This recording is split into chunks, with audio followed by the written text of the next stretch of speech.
course, the first thing I thought is that, I have had my identity stolen.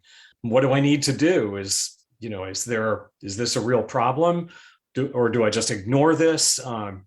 I really didn't know how serious this thing was. Brian Eckert, a retired communications specialist who now works in a bicycle shop, would love to hear back from the Virginia Employment Commission.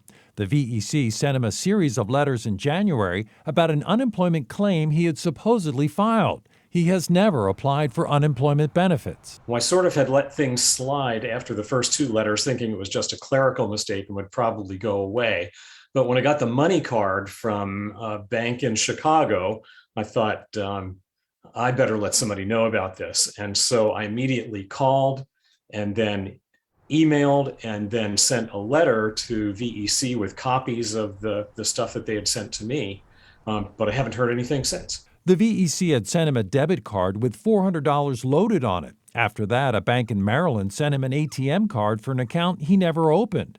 He says he's frantically put alerts on all his accounts and notified the credit agencies, but desperately wants the VEC to tell him how someone was able to open an account with no verification. I'm going to have all kinds of identity theft problems.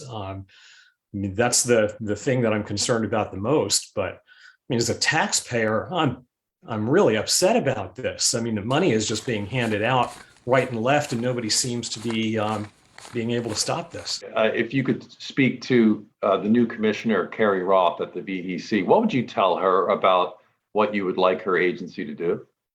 Well, tell her you've got a serious problem going on here. And now I have a personal problem going on. I'd like some reassurance or some direction about how serious an identity problem this really is. Eckert says he hopes the VEC has some answers because he changed jobs last year and the fraudulent claim lists the employer he left last April. How in the world would anybody know that I had left a job voluntarily, except that my former employer probably made some kind of change to their account with the VEC, that I wouldn't be contributing anymore? How else would anybody know about that?